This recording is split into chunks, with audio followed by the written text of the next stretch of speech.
When I say that this video is probably the most important programming video you're ever going to watch, it's partly because what I'm going to tell you is distinctly a minority position among programmers. Probably 5% or under programmers will tell you that definitively object-oriented programming is just not a good idea, and in fact is going to lead you astray. Maybe you'll have another 20-30% of programmers who will hem and haw and say that it has some virtues and some weaknesses and it might be better applied to some problems than others. I'm not telling you that. I'm telling you definitively, no, object-oriented programming doesn't fit any problem and you shouldn't take it seriously. This is almost certainly not what you were told in school. If you attended a programming course in the last 15 years or you read most educational materials about programming, the pervasive default assumption is just, well, object-oriented programming is the right way to go and it's just a settled matter. So I reiterate, this is probably going to be the most important video you watch about programming because it's going to tell you something you're not going to get from a vast majority of other sources. First off, I'm going to try and make clear exactly what I'm complaining about and what I'm not complaining about. And then I'm going to try and explain, well, what is object-oriented programming really? Because if we don't nail that down, it's almost impossible to criticize. And then I'll try and account for, well, if object-oriented programming isn't good, why does it dominate the industry? That's kind of an important question, actually. And then I'll actually get into, well, why does object-oriented programming not work? What's bad about it? And then lastly, if I'm telling you to not program in an object-oriented style, then what do you do instead? What is the alternative? It's called procedural programming, but what does that look like exactly? So what are the problems with object-oriented programming? Well, first off, the problem is really not classes per se. That is, I think it's actually possible to program occasionally with classes in a way that's fairly benign. I don't think it's particularly beneficial, but for aesthetic reasons, it might seem more pleasing to have an explicit association between certain functions and certain data types.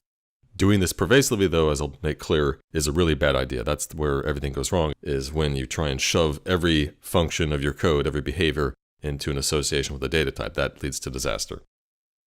Secondly, I don't think the problem with object-oriented programming is about performance. I recommend you watch this talk by Mike Acton called Data-Oriented Design in C++. He makes some very interesting points and provides some insight into that world of programming, which most of us don't do. But I think he overstates his case. Fine, there's a lot of software out there that should be written with much more regard for performance, but I think there's tons of software that just really doesn't apply. You'll also hear complaints about excessive abstraction from generally the same people like Mike Acton. And again, here I think they're overstating their case. I think abstraction is actually a worthy goal. In practice, most abstractions aren't good. It takes a long time to develop good ones. And as I'll explain, a major problem with object-oriented programming is it does tend to produce abstractions that aren't any good. That's the real problem, not the idea of abstraction itself. Another interesting talk to watch is one by Abner Coimbray called What Programming is Never About. And the thing which he says programming is never about is code prettiness, how code looks, aesthetics. His main point is that programmers typically focus too much on surface concerns about their code, rather than stuff that really matters. I think though he actually simply misstates his case, or rather his thesis doesn't really follow from his arguments, which are generally valid.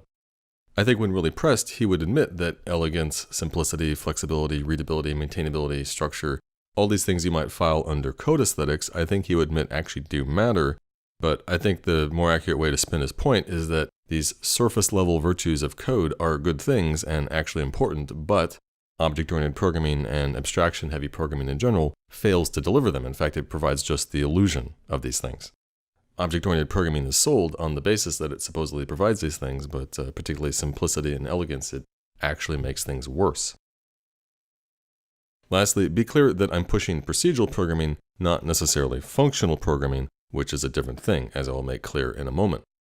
I happen to think that functional programming actually is the future of higher-level code. I think it may actually be the default way we program at a higher level in 10 years from now or something.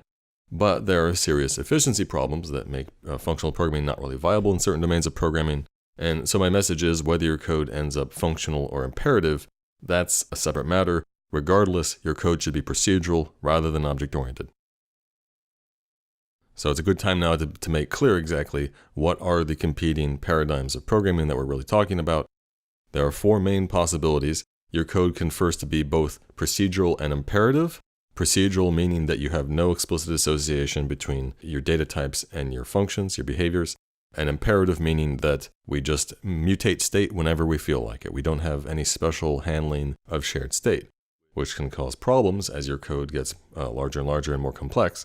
But in procedural and imperative programming, we just cope with the problems as they arise. And you can think of this style of programming as being basically the default. It's the obvious way to get work done. So this is really how all programming was done in the early days of computers, but then starting in the 60s, as programs got more and more complicated, people began thinking about, well, how do we solve this problem of shared state? Because it really can get out of hand. And so we got two major prescriptions on how to handle the problem. One of these prescriptions says that our code should be procedural, yet functional, meaning that all or most of the functions that make up our code should be pure. They should not deal with state. And so programming in this style, we would tackle the problem of shared state by minimizing state, trying to get rid of as much of it as possible. The other prescription people came up with said that our code should be object-oriented and imperative, and the strategy here is that we simply segregate our state. We take the state that makes up our program, and instead of sharing it promiscuously, we try and divide and conquer the problem. We package it into these encapsulated units that we call objects, and objects contain other objects and so forth, and that's how we conquer the problem. And these two prescriptions are actually orthogonal to each other. We can do both the functional business to minimize the amount of state which our program deals with, and then whatever state is left over, we can then segregate into separate units of encapsulation. And in fact, I think this combination approach may actually be the ideal way to structure programs, at least in terms of high-level code, where we don't care so much about efficiency. As I'll explain, I think segregating state is actually a valid strategy up to a certain level of detail, a certain level of complexity. And so if we first minimize the amount of state which our code deals with, it then becomes a viable strategy to segregate the remaining state. You may have noticed in my definition of object-oriented programming that I said nothing about inheritance, and that is because inheritance is simply irrelevant. No one defends it anymore. Even people who advocate for object-oriented programming will very, very commonly these days tell you to be very, very careful in using inheritance, or maybe not to use it at all. And so it's not really pertinent to any argument about whether object-oriented programming is good or bad. For similar reasons, I didn't say anything about polymorphism in my definition, because polymorphism, really good or bad, isn't exclusive to object-oriented programming. You can have procedural code that is polymorphic, and in fact, even more polymorphic than is typically available in most object-oriented languages. So it's really not part of the discussion as far as I'm concerned. When I complain about object-oriented programming, I'm really complaining about one idea: encapsulation. Encapsulation does not work, or as I should qualify this, encapsulation does not work at a fine-grained level, which is the core of what object-oriented ideology prescribes, that we need to take the state of our programs and divide and conquer that problem by chopping it up into tiny little pieces. That is the nature of object-oriented code, and it doesn't work. It leads to madness.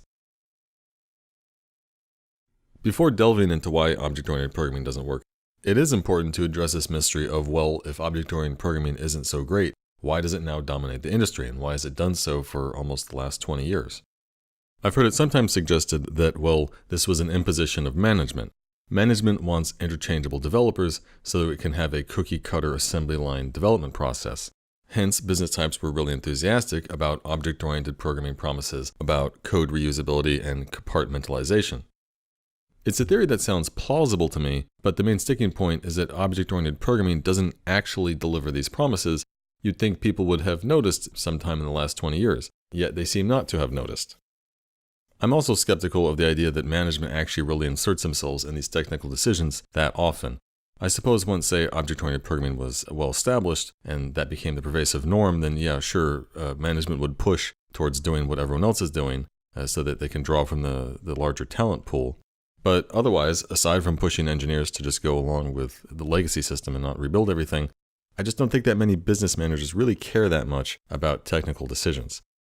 I'm much more inclined to think that object-oriented programming is something that programmers did to themselves, and the question is then, well, why?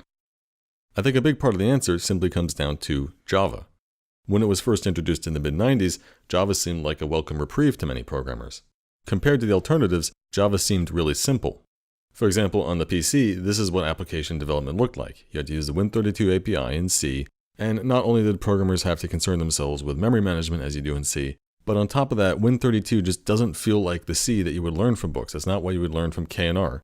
It's not what you would learn in school. It's all this excess macro-heavy stuff on top that is really mystifying.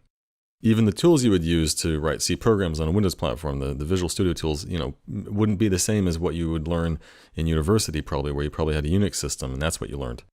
So it was already this platform with a quite high barrier to entry, But then also in this period, it was undergoing this ugly transition from Win16 to Win32. And so you can begin to see why programmers were desperately looking for some way out. The only real alternative at the time in PC programming was Visual Basic, but that was another effective Microsoft platform you're locking yourself into. And I suppose otherwise you might use Pascal or Delphi, but that platform had its own issues.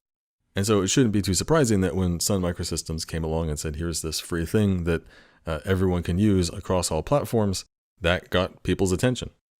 And Java had other things going for it. It certainly seemed more accessible, just in terms of like its naming conventions. For example, you look at the Java APIs and you see things like file input stream, which is not cryptic at all. Yes, there are definitely issues in how abstracted many of the APIs are and having to derive base classes to use the APIs and all that nonsense.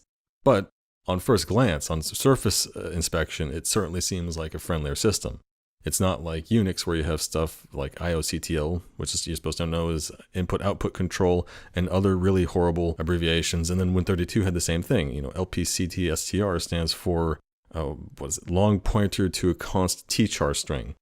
So even if you know what a tchar is and a long pointer is, you're stuck in this world where everything is cryptically abbreviated. And it's just this goddamn puzzle that you have to figure out at every step. Java came in and said, no, we don't necessarily have to program that way. We can write real programs that don't have to be horribly cryptic in that way. And then Java took things too far in the other direction, but that's, again, we'll get to that. Java also smartly had the C-like syntax, the curly brace syntax. So superficially, at least, it seemed familiar to programmers from C and C++, and it seemed like real programming. It has curly braces after all. And then the whole compilation to VM bytecode business was, again, very alluring to programmers trying to escape their platform headaches. And then Java also offered some very basic niceties like proper namespaces without header files. For Christ's sake, we still have to deal with header files to do our real programming in C and C++ at least 20 years after we should have ditched them. If for this one thing alone, I think it's worth giving Java some credit. It mainstreamed programming without header files. And then, of course, also very alluring, garbage collection. I know some hardcore low-level programmers out there will insist that garbage collection is never necessary, it's never a good idea. But whether or not that's the case, it's really hard to argue with the appeal. It shouldn't be surprising that the vast armies of people doing business CRUD applications wanted to stop thinking about memory management. Java also mainstreamed exceptions as the primary way to handle errors, and whatever problems this may have in practice, I think it definitely seems appealing. Because the alternative is ugly. The alternative is what we do in C and C++ of having to have an inbound error return value or saving to a global and checking the global after every time you do a call. It's not pretty. Golang with multiple return and that style probably is the better way to go.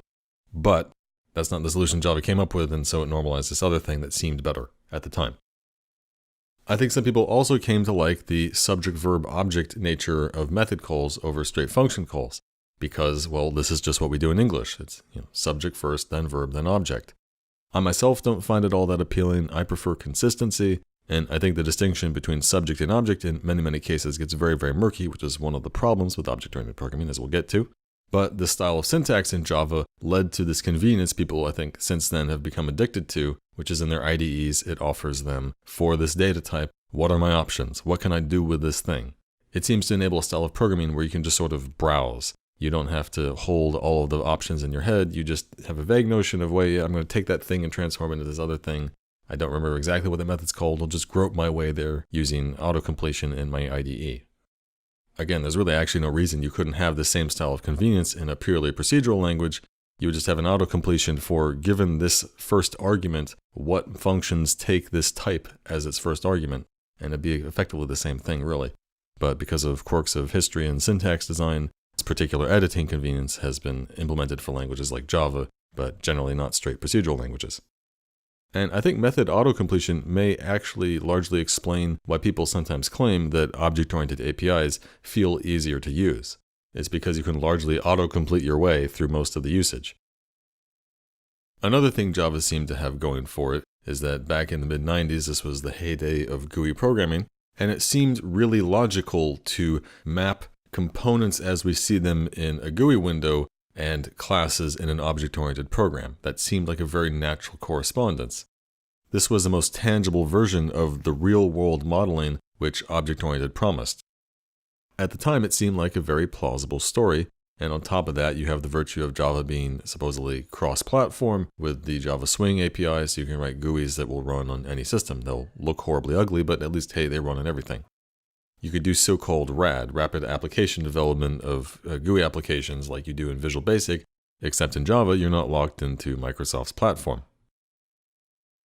So the funny thing to me about Java is that I think in an alternate history, it could have had virtually all the same success, if not even more perhaps, if it weren't object-oriented at all. It could have just been a straight procedural language and would have had still a big long list of attractive selling points. We could have had all the same portability, the same garbage collection, the same exception handling, and so forth down the line without any of the object-orientedness. Or at the very least, without forcing everything into the mold of classes. You could have it of a language like Python, say, where there are classes, but also just straight procedural code if you want, and they can live side by side just fine.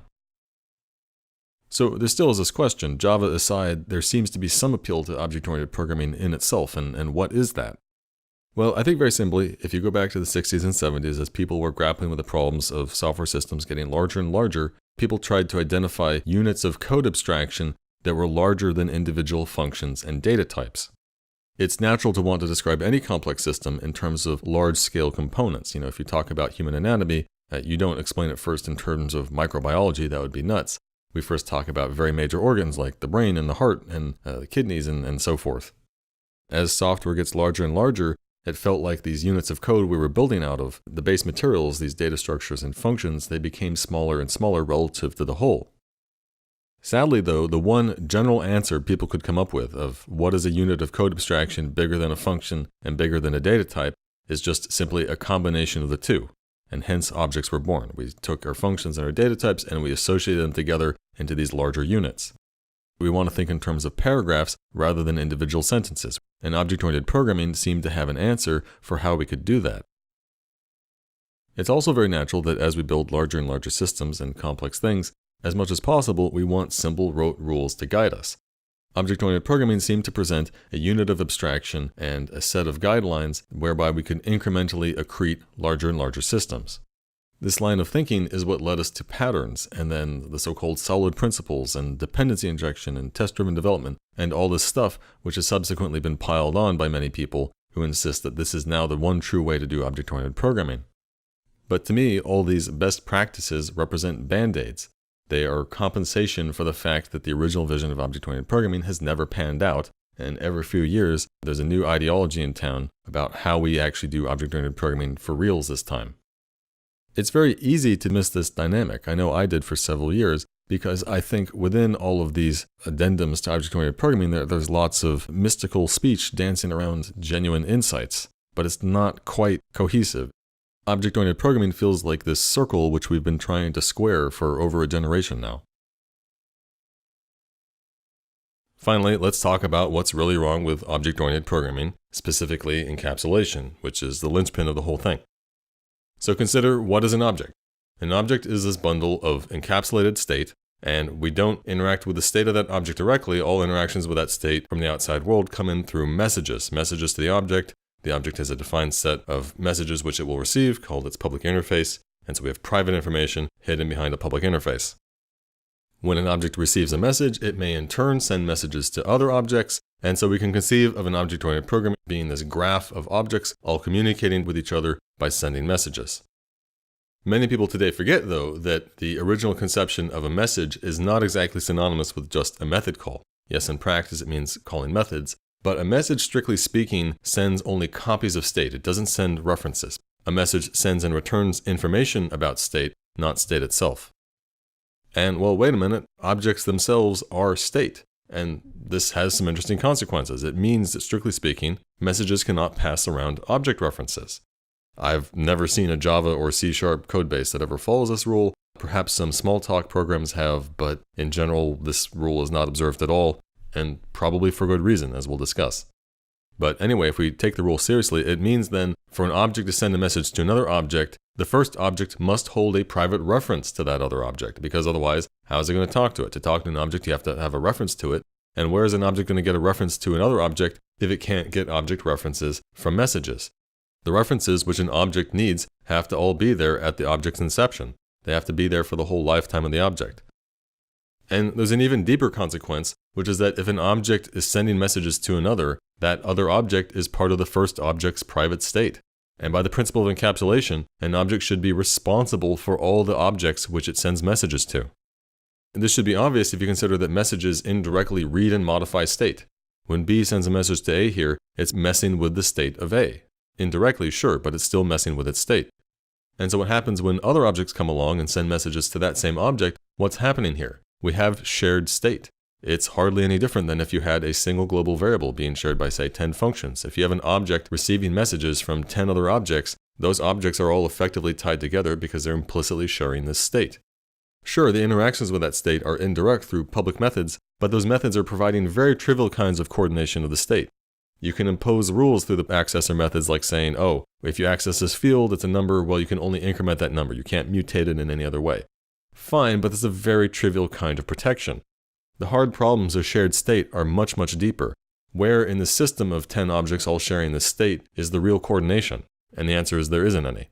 As soon as you have objects being shared, encapsulation just flies out the window. So if we're taking encapsulation seriously, the only real way to structure a program, to structure our objects as a graph, is not as a freeform graph, but as a strict hierarchy. At the top of our hierarchy, we have an object representing effectively the whole program. It's our God object. And that has its direct children, which represent the subcomponents, and those children in turn have their own subcomponents, and so on down the line. And each object in the hierarchy is responsible for its direct children. And the messages being passed strictly only ever go from parent to their direct child. The God object here, for example, is not supposed to reach down to its grandchild. It has to do all of its interactions with this grandchild indirectly through the grandchild's parent. Otherwise, who really is responsible for that object? Who's managing its state? It's supposed to be the direct parent. And so what happens when we have some sort of cross-cutting concern, like down in the hierarchy it turns out, oh wait, there's some business that object has with another object in a totally different branch of the hierarchy. How do they talk to each other? Well, not directly. Everything has to go through their common ancestor. For A to send a message to B here, it can't actually directly invoke any kind of method. It has to mutate its own state in some way, and then information about that state, that new intention of the object, gets returned from a message sent from A's parent. A's parent in turn, same thing has to happen, so it gets back up to the common ancestor, and then only finally when we get to the common ancestor can that intent be realized as a series of message calls, but not directly down to B. It has to be bucket brigaded down through the hierarchy. That is how you handle cross-cutting concerns in a strict encapsulated hierarchy. Obviously, no one writes programs this way, or at least no one writes whole programs this way. And for good reason. It's an absurd way to have to write your code. Now, you might argue that people do follow these principles in practice, they just do so inconsistently. And perhaps there is some value in a code base where you apply these principles inconsistently. Perhaps half-assed encapsulation actually gets us something. So imagine we have some sort of free-form graph of objects making up a program, and we decide, oh, well, there's this subsystem of objects that together should be their own self-contained encapsulated hierarchy of objects, and so we're going to refactor our code. Well, very often what that means is not only do we have to do a lot of complicated rethinking of the structure of the relationships here, of what calls what on the other objects, we very typically have to introduce more objects. Like say here, to represent this whole new subsystem, we probably have to introduce some new sub-God object, some ruler of this subsystem. Now, all interactions with this subsystem have to be reconceptualized as going through this minor deity. So say we successfully do this refactoring, and now while our code doesn't follow the principles of encapsulation perfectly, it's doing so in a half-consistent way, and maybe there's some benefit there. Well, I think what tends to happen is subsequently we decide, oh wait, we need some new interaction between elements of this encapsulated subsystem, and instead of having to do the hard work of figuring out how exactly it all gets coordinated from the root of that subsystem, the temptation is to just handle the business directly. But if we want to do the proper thing, we have two options. Maybe it turns out that that stuff external to the subsystem actually just needs to get integrated into that subsystem, and so it comes under the purview of the subsystem's root. But otherwise, we now have two subsystems that need to coordinate. And who's going to do the coordination? Well, now we need a new subsystem God object responsible for the collective business of these two subsystems. And now all interactions of these two subsystems have to go through this root object, but also all interactions with the outside world and these two subsystems have to go through this new root object. So as you can see, chances are really good that what you would actually do is say fuck it and just do this. You would just reach in and have the objects directly interact with each other, whether they should properly do so or not. And now, where's the encapsulation? What's the point? Whether you follow the rules strictly or loosely, you're in a bad place. If you follow the rules strictly, most things you do end up being very unobviously structured and very indirect, and the number of defined entities in your codebase proliferates with no end in sight. The nature of these entities tends to be very abstract and nebulous, but alternatively, if you follow the rules loosely, what are you even getting? Why are you bothering? What is the point? When I look at your object-oriented codebase, what I'm going to encounter is either this over-engineered giant tower of abstractions, or I'm going to be looking at this inconsistently architected pile of objects that are all probably tangled together like Christmas lights. You'll have all these objects giving you a warm, fuzzy feeling of encapsulation, but you're not going to have any real encapsulation of any significance. What people tend to create when they design object-oriented programs are overly architected buildings where the walls have been prematurely erected before we have really figured out what the needs of the floor plan are. And so what happens is, down the line, it turns out, oh wait, we need to get from this room over here to that room over there, but oh wait, we've erected barriers in between, so we end up busting a bunch of holes through all the walls, like the Kool-Aid guy, and the resulting pattern is really not organized at all, it's just Swiss cheese. We thought we were being disciplined, neatly modularizing all the state, but then the requirements changed or we just didn't anticipate certain details of the implementation, and we end up with a mess.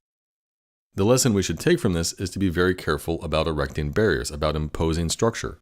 It's actually better to start out with a free-form absence of structure rather than impose a structure that will likely turn out to not really fit our problem. Bad structure that doesn't really fit our problem not only makes it harder to implement the code in the first place, it hinders change, and it confuses anyone who looks at our code because it's implying one thing, but then what's really going on is another. In the object-oriented world, we have to think about all these graphs. We have to think about an inheritance hierarchy, we have to think about a composition graph, we have to think about data flows between the object, and also we're thinking about a call graph. The liberating thing about procedural code is there's just the call graph. We also, of course, do have to think about how our data is structured and how our data gets transformed throughout the course of the program, but the beauty of procedural code is that we can think about that totally independent of any notion of responsibilities. When I'm looking at my data, I can think just about my data, and when I'm looking at my functions, I'm not thinking about all these self-imposed barriers. I'm not constantly trying to group and modularize everything into these small units of so-called single responsibilities. When I sit down to write object-oriented code, I always have to play this game. I have this mental list of the obvious data types which my code will deal with, and I have this separate mental list of all the imagined behaviors I want in my program, all the functionality I imagine it to have. And then what object-oriented ideology demands is that I take all my behaviors and I somehow associate each one with one of my data types. Inevitably, what this means in any non-trivial program is I'm actually going to have to introduce all sorts of additional data types just to be these containers for certain behaviors which otherwise don't naturally fit with any of my obvious data types, the data types I knew I actually wanted because they represent actual data I need. In fact, as programs get larger and larger in object-oriented code, it tends to be that these unobvious, unnatural data types tend to actually predominate. You end up with majority of so-called data types which really aren't there because they're representing data. They exist simply as attacks to conform to this ideology about code modularization. Very quickly, we end up in what Steve Yagi called the kingdom of nouns, where every aspect of our program has to be reconceptualized as not just mere standalone verbs, functions. They have to be reconceptualized as nouns, things that represent a set of behaviors. And so what we get in our object-oriented code bases are all these service classes and manager classes and other what I call doer classes, these very nebulous and abstract entities. Even when dealing with data types and behaviors that are relatively concrete, which have fairly visible connections to the functionality apparent to actual users of the program, even here, the matchmaking game constantly presents us with these obnoxious philosophical dilemmas. In object-oriented analysis and design, we constantly have to ask ourselves stupid questions like, should a message send itself? Because maybe instead we should have some sender object which sends messages. Or wait a minute, maybe there should be a receiver object which receives messages? Or a connection object which transmits messages? So very quickly, the real-world modeling which object-oriented programming promises becomes a fool's game, where there aren't any real good answers. In my experience, object-oriented analysis and design very quickly becomes analysis paralysis. If you take the ideology seriously as I did, you're going to waste a lot of time hemming and hawing about to conceptualize these elements of your program. Object-oriented programming is generally sold to students on the basis of these trivial examples that neatly model real-world taxonomy, but what we get in practice from object-oriented analysis and design is a lot of very abstract excess structure with no obvious real-world analogs. Note here that programmers have their own peculiar definition of abstract. When programmers talk about abstraction, they're generally talking about simplified interface over complex inner workings. What's odd about this is that in more general usage, abstract has a connotation of being hard to understand. Something which is abstract has no resemblance to the things of common daily life. And it turns out that most things which programs do are abstract in this sense. And so it shouldn't be surprising that we have great difficulty conceptualizing the components of a typical program in terms of neatly self-contained modules, particularly modules which have any real-world analog. When we pollute our code with generic entities like managers and factories and services, we're not really making anything easier to understand, we're just putting a happy face on the underlying abstract business, and for every excess layer of abstraction, we're getting more abstractness. In attempting to neatly modularize and label every little fiddly bit that our program does, we're actually just making our program harder to understand. Something that happens all the time when I look at object-oriented code bases is that I'll try and find the parts in code that correspond to some user-visible functionality. But trying to find the functionality going by clues from the names of classes and the names of methods tends to be very misleading. Very typically, my expectation that functionality X would be in the class named X turns out to be wrong, because the abstract nature of what we typically do in programs generally necessitates that functionality is not going to be self-contained. It's not going to neatly fit into one neat module. And so the class which is called X will very superficially relate to X, but then all the real work is done elsewhere, scattered throughout the code. This makes me question, what is the value of having a class called X if it doesn't really contain all the business of X? What this class X really represents is actually misleading code structure, and how is that helpful? How is that conducive to understanding of your code base? The other reason I have this problem reading code bases and trying to track down where functionality actually lives is because object-oriented design tends to fracture functionality in our code. It tends to take what otherwise could be relatively self-contained code and split it up into many separate methods across many separate classes, typically often in many separate files, for God's sake. This fracturing is accepted because of an ideology about encapsulation and this notion of classes and methods properly having so-called single responsibilities. And there are certainly valid arguments for that idea. Certainly it is much easier to get a small short function correct than to get a large sprawling function correct. But the important question is that in splitting our code up into many little small methods and to many separate classes, are we actually decreasing the total complexity of our program or just displacing the complexity, just merely spreading it around? In either case, there's this attendant trade-off we're making where by splitting up larger units of code into many smaller ones, we're greatly increasing the so-called surface area of our code, where I come along and I look at your code base and I try and get a foothold and everything's split up into these tiny little units, these tiny little packets of code. Reading this kind of code often feels frustrating in the same way it can be frustrating to eat a bunch of little candies that are all individually wrapped. And when all your methods are really, really short, you end up having to jump all around the code to find any line of logic. A lot of business that otherwise could be neatly sequentially expressed in longer methods gets artificially split up. So it feels like you've taken a neatly sorted deck of cards and thrown them into the air so you can play 52 card pickup. Okay, so if you're not going to be writing object-oriented code, what are you going to be doing instead? You're going to be writing procedural code, but what does that look like? Well, as I mentioned at the beginning, this doesn't necessarily mean you need to avoid classes entirely. If you have a language like Python or C++, where you have both straight functions and also classes, there are some cases where the association between your data types and certain functions is really, really strong, that it fits some organizational purposes to just explicitly associate them together by making those functions methods of that type. The most obvious example would be ADTs, abstract data types, things like queues and lists and so forth. The key thing to keep in mind, however, is that the moment you start hemming and hawing about whether this particular function really has a primary association with that data type, that should be the moment you say, screw it, we'll make it just a plain function. Because it turns out that most things we do in code tend to be cross-cutting concerns. They don't have necessarily special, obvious relationships with particular data types. They might concern more than one data type. And that's why you should generally prefer functions, so you don't have to play this silly game of matchmaking functions to data types. So we're going to be writing our code primarily out of plain functions, and we're not going to attempt to encapsulate the state of our program at a fine-grained level because it doesn't work. However, shared state is still a problem, and if we're not careful, it can get out of hand. We can't totally solve the problem unless we do pure functional programming, but short of that, there are broad guidelines we can follow to mitigate the problem. First off, when in doubt, parameterize. This means that rather than passing data to functions through global variables, you should instead make that data an explicit parameter of the function, so it has to get explicitly passed in. As much as possible, we want data access in our program to flow through the call graph. So anytime you're tempted to pass data to a function through a global because it seems more efficient or maybe just more convenient, you should give that a strong reconsideration. Secondly, whatever globals you do end up with in your program, it can be slightly helpful to group them logically into data types. Even if this means you effectively have a data type with one instance in your whole program, this little trick can often make your code seem just a little bit more organized. In a sense, you're just using data types this way to create tiny little sub-namespaces. But if you do a good job logically grouping your globals this way, as a side benefit, this can complement rule number 1, because now you can more conveniently pass this global state to functions. By bundling your data together into types, you typically cut down on the number of parameters which functions have to take. Though do be careful, there is an art to how you logically group things together. The third guideline is to opportunistically favor pure functions, even if you're not explicitly working in a functional style or working in a functional language. If you see an opportunity to make a function pure, it's generally a good strategy to take that opportunity.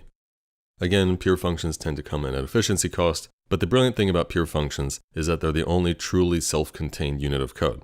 When I'm reading and writing a pure function, I don't have to think about anything else. I can just consider that function entirely unto itself. Therefore, they tend to be easier to understand and to make correct. The fourth guideline is that we actually should try to encapsulate our code, only in a very loose general sense at the level of namespaces, packages, modules, whatever your language has. So when I'm working in Golang, for example, I think of each package as having its own private state and then a public interface.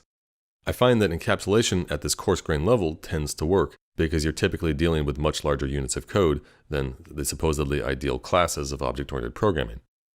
The typical Golang program is going to have not that many packages, maybe like 10 at the high end, and structuring a mere handful of elements into hierarchy of encapsulation is reasonably doable. When it turns out during development that, oh wait, I have some cross-cutting concern of my packages and so we're going to need to violate this perfect hierarchy of encapsulation, again, it's not such a big deal because you're dealing with a relatively small graph of objects. All the basic problems of encapsulation are still there, it's just at the coarse-grained macro level, the problems are reasonably manageable. The last guideline is that you shouldn't be scared of long functions. For a long time now, programming students have been advised to, when in doubt, chop their code into smaller and smaller functions. But doing this has significant costs. There are trade-offs. It turns out that most programs have these key sections where most of what the code is doing is a long laundry list of stuff. And what we're told to do in these scenarios is write functions like this, where all the business has been extracted out to separate functions. The problem with doing this pervasively is that what was naturally a logical sequence of code and was otherwise written in sequence, top to bottom, is now spread and out of order throughout your code base. Obviously, in cases where the business extracted to a separate function is something that you want to call in multiple places, that's a very good reason to have a function. But if all these functions were just called in this one place, I would generally prefer looking at code where the business of those functions is just done in line. And if we want high-level documentation of what's going on in my func here, then you just put what I would call a section comment denoting what each section of the code does. In this arrangement, the sequence of the business is totally clear, and when I'm browsing the whole code base, when I'm looking outside this function, there's less clutter because there are now fewer functions I have to look at and wonder, well, hey, where is that called? I wonder what that thing does. It also has the advantage of letting us avoid having to name functions. Naming stuff is really important in code, but it's really, really hard to do well, and in general, I find it preferable if we can avoid naming entities as much as possible. In this arrangement, we don't have to think hard about what to call these functions. We can just have a comment line and have a full English sentence, which generally is better at conveying accurate meaning and also is simply easier to write. If, for whatever reason, it doesn't seem adequate to simply comment a section rather than extract it to a separate function, the next best thing is to make it a private function, a nested function, such that it's clear this function is not called anywhere else, it's only called within this function. In this arrangement, I, as a reader of your code coming from the outside, I'm still presented with a smaller surface area, fewer entities in the code, and so it's just easier for me to get a foothold. Now, when you do write functions which are hundreds, if not thousands of lines long, you still should keep in mind general guidelines about code readability, basic things like not straying too far from the left margin for too far or for too long. You don't want to have code that's indented in 8 levels because it gets really obnoxious scrolling up and down code if you have to scroll over for one thing. And also it tends to just imply there's a lot of busy logic in this part of code and it gets confusing. So likewise, you also need to look out for parts of functions where the logic's just getting too complex. The first thing to do is, of course, to try and simplify your logic But failing that, there are going to be cases where, hey, we should just split this off into a separate function so it's more neatly self-contained complexity.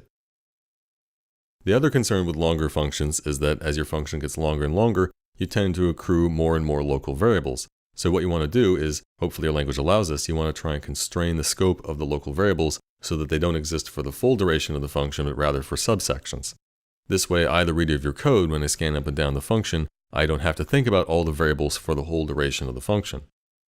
The way this is done in most curly brace languages is you can just introduce a new subscope with curly braces. So here, for example, this integer x variable only exists within these curly braces.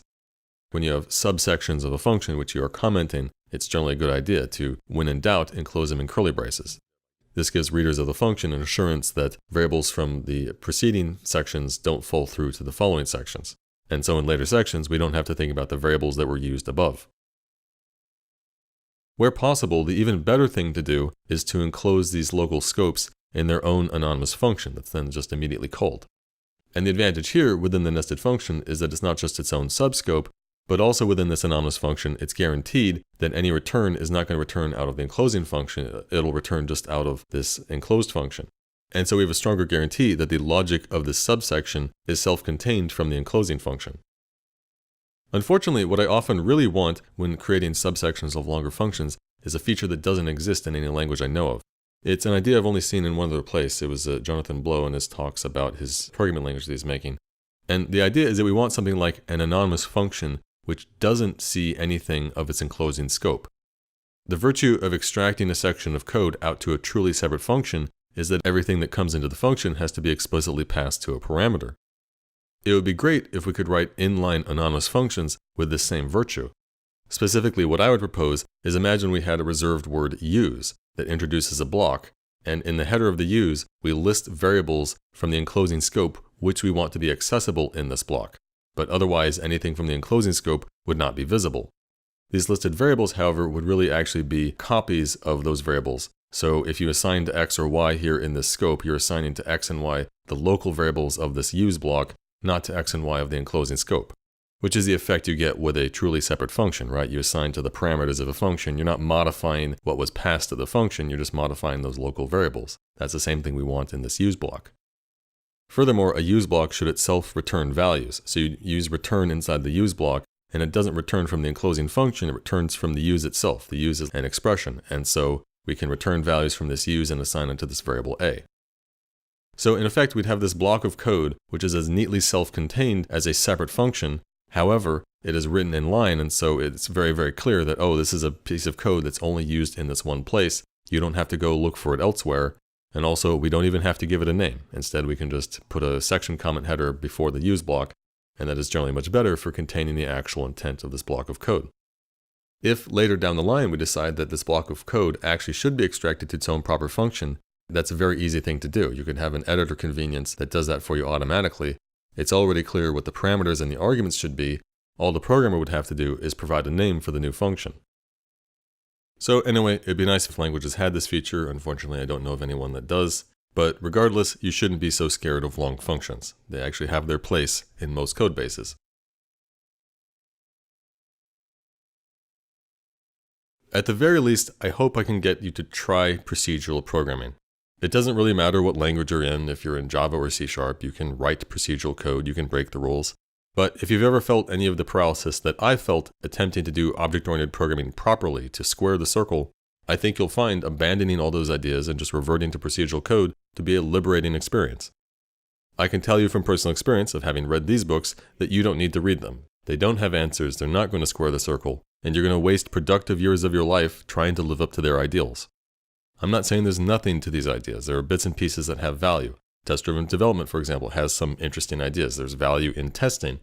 But that's part of the problem, is that kernels of good ideas have been taken to holistic extremes in a way that I think has been disastrous for the industry and certainly for programming education. There are very few solid holistic answers about how we should write code. We'd all be better off if we stopped chasing that chimera.